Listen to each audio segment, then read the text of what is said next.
ശിവബാലകനെ, മായാരൂപനെ, കൺകണ്ട ദൈവമേ വിഷ്ണുമായേ, തിരിതെളിയുന്നീ വേദിയിൽ നിറസാന്നിധ്യമായി വന്നെത്തണേ നാഥ. കനിവോട് നീ വിഘ്നങ്ങൾ മാറ്റുവാൻ, വിജയം വരിക്കുവാൻ കൂടെയുണ്ടാകണേ ചാത്തൻ സ്വാമിയേ. ഓം ശ്രീ വിഷ്ണുമായ സ്വാമിയേ നമഃ. പ്രിയപ്പെട്ട സുഹൃത്തുക്കളെ, മുതിർന്നവരെ, എല്ലാവർക്കും നമസ്കാരം.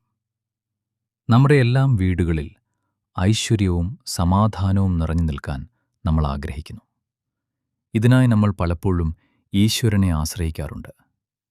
ഭക്തിയുടെ ഭാഗമായി പലരും ഇഷ്ടദേവതകളുടെ വിഗ്രഹങ്ങൾ വീട്ടിൽ കൊണ്ടുവന്ന് ആരാധിക്കുന്ന ഒരു രീതി ഇന്ന് വ്യാപകമായി കണ്ടുവരുന്നുണ്ട്.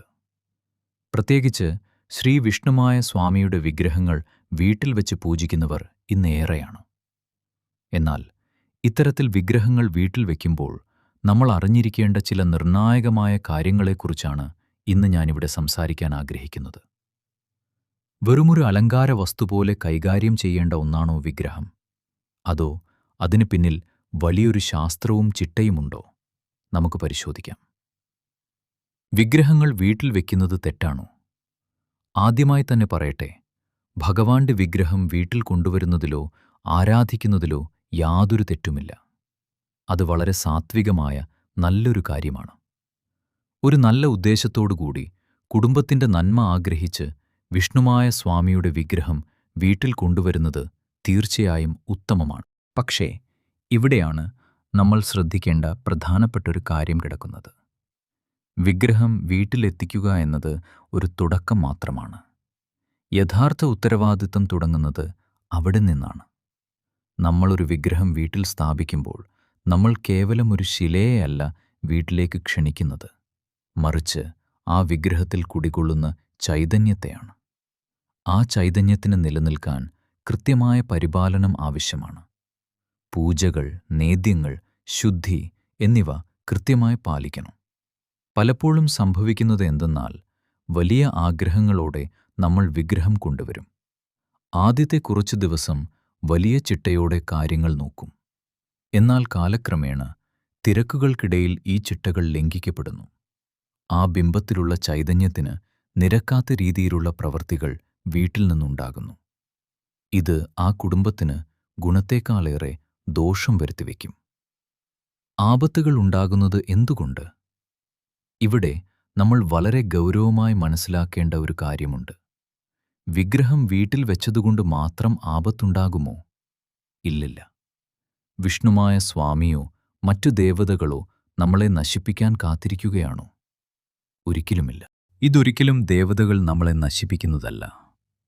പിന്നെന്താണ് സംഭവിക്കുന്നത്? നമ്മുടെ അമിതമായ ആഗ്രഹങ്ങൾ ഇച്ഛ കാരണം നമ്മൾ എന്തു ചെയ്യാനും തയ്യാറാകുന്നു. പക്ഷേ അതിൽ പാലിക്കേണ്ട ചിട്ടകൾ നമ്മൾ മറക്കുന്നു. നമ്മൾ ചെയ്യുന്ന കാര്യങ്ങളിൽ വരുന്ന തെറ്റുകൾ, അല്ലെങ്കിൽ ആ ചൈതന്യത്തിന് യോജിക്കാത്ത ജീവിത രീതികൾ ആ ചൈതന്യത്തെ അവിടെ നിന്നും അകറ്റുന്നു. അല്ലെങ്കിൽ ആ ഊർജം വിപരീത ഫലങ്ങളുണ്ടാക്കുന്ന രീതിയിലേക്ക് മാറുന്നു. അതായത് നമ്മുടെ തന്നെ അശ്രദ്ധയും തെറ്റായ കർമ്മങ്ങളുമാണ് നമ്മുടെ കുടുംബത്തിലെ ദുരിതങ്ങൾക്ക് കാരണമാകുന്നത്. അല്ലാതെ ദൈവം കോപിക്കുന്നതുകൊണ്ടല്ല. അനിഷ്ടങ്ങൾ കണ്ടാൽ എന്തു ചെയ്യണം? വിഗ്രഹം വെച്ച് ആരാധിക്കുന്ന വീടുകളിൽ അപ്രതീക്ഷിതമായ ബുദ്ധിമുട്ടുകളോ അനിഷ്ട സംഭവങ്ങളോ കണ്ടു തുടങ്ങിയാൽ നമ്മൾ ഭയപ്പെടുകയല്ല വേണ്ടത്, മറിച്ച് നമ്മൾ സ്വയം പരിശോധിക്കുകയാണ് വേണ്ടത്. നമ്മൾ ചെയ്യുന്ന പൂജാവിധികളിൽ തെറ്റുണ്ടോ? വിഗ്രഹത്തിൻ്റെ പരിപാലനത്തിൽ വീഴ്ച വന്നിട്ടുണ്ടോ? വീട്ടിലെ അന്തരീക്ഷം ദൈവിക ചൈതന്യത്തിനിരിക്കാൻ പാകത്തിലുള്ളതാണോ? ഇക്കാര്യങ്ങൾ കൃത്യമായി പരിശോധിക്കണം. ഇതിനായി ആവശ്യമെങ്കിൽ ജ്യോതിഷപരമായോ താന്ത്രികമായോ ഉള്ള വിദഗ്ധരുടെ ഉപദേശം തേടാവുന്നതാണ്. പ്രിയ സുഹൃത്തുക്കളെ, ഭക്തി എന്നത് മനസ്സിലെ ഒരു വികാരം മാത്രമല്ല, അത് ജീവിതത്തിലെ ഒരു അച്ചടക്കം കൂടിയാണ്. വിഷ്ണുമായ സ്വാമിയുടെ വിഗ്രഹം വീട്ടിൽ വയ്ക്കാൻ ആഗ്രഹിക്കുന്നവർ അതിന് വേണ്ടതായ സമയവും ശുദ്ധിയും സമർപ്പിക്കാൻ തയ്യാറാണോ എന്നുകൂടി ചിന്തിക്കുക. വിഗ്രഹം വയ്ക്കുന്നത് തെറ്റല്ല, പക്ഷേ അത് പരിപാലിക്കാതെ ഇരിക്കുന്നത് ദോഷമാണ്. ഭഗവാന്റെ ചൈതന്യം നമ്മുടെ വീട്ടിൽ നിലനിൽക്കണമെങ്കിൽ നമ്മുടെ കർമ്മങ്ങളും ചിന്തകളും ശുദ്ധമായിരിക്കണം. തെറ്റുകൾ തിരുത്താനും ചിട്ടയോടെ മുന്നോട്ടു പോകാനും നമുക്ക് സാധിക്കട്ടെ എന്ന് പ്രാർത്ഥിച്ചുകൊണ്ട് ഞാൻ നിർത്തുന്നു. നന്ദി, നമസ്കാരം.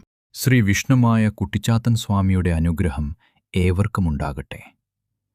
ശ്രീ വിഷ്ണുമായ സ്വാമി ശരണം.